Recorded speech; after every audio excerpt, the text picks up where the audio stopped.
Surrender అయిపోయారని నిన్న శివధర్ రెడ్డి ప్రకటించారు. ఇంకా జస్ట్ 5 మంది మాత్రమే తెలంగాణ నుంచి ఉద్యమంలో ఉన్నారు. 5 మంది కూడా సరెండర్ అయిపోతారు అనేది శివధర్ రెడ్డి చెప్తున్నాడు. ఈ నేపథ్యంలో ఇంకొక వార్త వైరల్ అయింది. మొన్నటి నుంచి ఒక 10 రోజుల నుంచి ఒక వార్త వైరల్ అవుతుంది. అదేంటంటే గణపతిని తెలంగాణ ఇంటెలిజెన్స్ వాళ్ళు నేపాల్లో ఆయన పశుపతి దేవాలయం దగ్గరలో ఒక ఆశ్రమంలో ఉన్నాడని, ఆయన బాగా ఆరోగ్యం క్షీణించిందని, ఆయనకి ఏమీ సెన్సస్ కూడా అంత యాక్టివ్గా లేవని చెప్తున్నారు. సో ఆయన్ని ఇక్కడికి తీసుకొచ్చి ఆయన్ని సరెండర్ చేయిస్తే మంచి పేరు వస్తుందని రేవంత్ రెడ్డి భావించినట్టుగా చెప్పారు.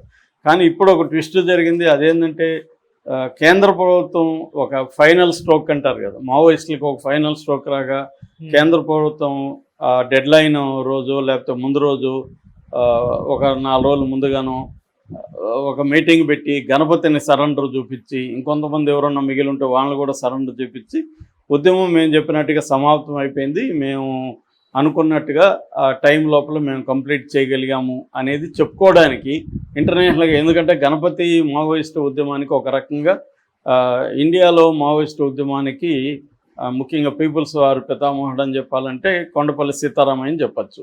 కాకపోతే ఆయన 90స్లో ఉద్యమం నుంచి పక్కకి వెళ్ళిపోయి విమర్శలు చేయడం, ఉద్యమాన్ని చీల్చడం అట్లాంటివి చేయడం వల్ల కొండపల్లికి రావాల్సినంత క్రెడిట్ ఇవ్వకుండా ఆయన్ని 80% ఉద్యమ ద్రోహి, ఓన్లీ 20% మాత్రమే మన ఉద్యమ నాయకుడు అన్నట్టుగా పీపుల్స్ వారు అప్పుడు అసిస్ట్ చేసింది. సో అప్పటి నుంచి కూడా అంటే 90ల నాటి నుంచి కూడా ఉద్యమాన్ని నడిపి విస్తరించి ఇటు మావోయిస్ట్ కమ్యూనిస్ట్ సెంటర్తోనూ పార్టీ యూనిటీ అనే ఇంకొక పార్టీతోనూ మెర్జ్ అయ్యి మావోయిస్ట్ పార్టీకి ఏర్పడినటి నుంచి కూడా గణపతే లీడ్ చేస్తున్నాడు ప్రధానంగా.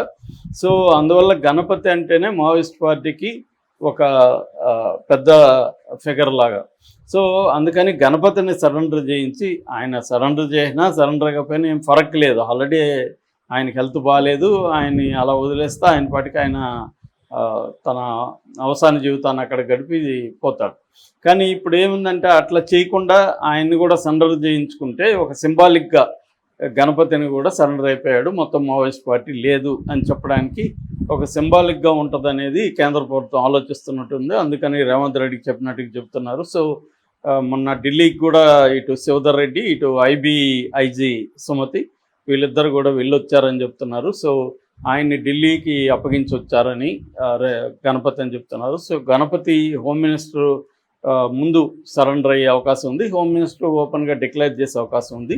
అంటే మేము అనుకున్నట్టుగా మావోయిస్ట్ పార్టీ కంప్లీట్గా వాషౌట్ అయిపోయింది ఇండియాలో అనేది చెప్తున్నారు. దాంతో ఇప్పుడు అక్కడ మనకి దండకారణ్యం ప్రాంతంలో ఛత్తీస్గఢ్ కావచ్చు, లేకపోతే జార్ఖండ్ కావచ్చు, మధ్యప్రదేశ్, మహారాష్ట్ర, ఒరిస్సా ఈ ప్రాంతాలన్నింటిలో కూడా మైనింగ్ యాక్టివిటీ అనేది పెద్ద ఎత్తున జరగడం, డెవలప్మెంటల్ యాక్టివిటీలు పెద్ద ఎత్తున జరగడానికి ఇప్పటివరకు అడ్డంకిగా చెప్తున్న మావోయిస్ట్ పార్టీ లేదు కాబట్టి ఇంకా దాన్ని ఫుల్ ప్రెడిక్ట్ చేస్తాం అనేది ఒకటైతే, ఈ ట్రైబల్స్కి సంబంధించి పునరావాస కార్యక్రమాలు చేయడం, అభివృద్ధి కార్యక్రమాలు చేయడం, ఇవన్నీ కూడా ఒక ప్యాకేజ్ ప్రకటించే అవకాశం ఉంది.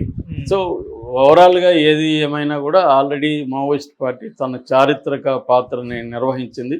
తప్పులు జరిగాయి, ఒప్పులు జరిగాయి. ఇప్పుడు అది ఈ ఫామ్లో అయితే అంతమైతే అయిపోయినట్టే మనం భావించాలి. ఎందుకంటే వేరే ఏ సమూహాల్లో కూడా గత 20 ఏళ్ళ నుంచి లేదు, ఓన్లీ ట్రైబల్స్లోనే ఉందంటేనే అక్కడే దాని ఫెయిల్యూర్ మనకి క్లియర్గా అర్థమవుతుంది. ఓన్లీ ట్రైబల్స్, అది కూడా ప్రిమిటివ్ వల్నరబుల్ ట్రైబల్ గ్రూప్స్ అంటారు, అవి ఒక 50 ఉంటాయి. మొత్తం 500 ట్రైబల్ గ్రూప్స్లో ఒక 50 ట్రైబల్ గ్రూప్స్లోనే మావోయిస్టులు పరిమితం అయిపోయారు. ఈ ప్రభుత్వం పట్టించుకోకపోయినా ఇంకొక 10 ఏళ్ళకి మావోయిస్ట్ పార్టీ రెలవెన్స్ పోయేది. ట్రైబల్స్ కూడా డెవలప్ అయినాక వాళ్ళ అవసరం ఉండదు.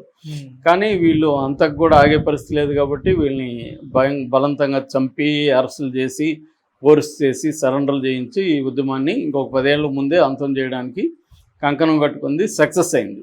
సో వేరే రూపంలో ఎప్పుడైనా ప్రజలకు సమస్యలు ఉన్నంత వరకు ఉద్యమాలు ఉంటాయి. ఆ ఉద్యమాలు సాయుధం అవుతాయా లేదనేది కూడా ఉద్యమాల స్వరూపం, అవసరాన్ని బట్టి జరుగుతూ ఉంటుంది. ఏదేమైనా మావోయిస్ట్ పార్టీ తన ఉనికినైతే కోల్పోయినట్టుగా మనం భావించవచ్చు. Okay sir, thank you so much.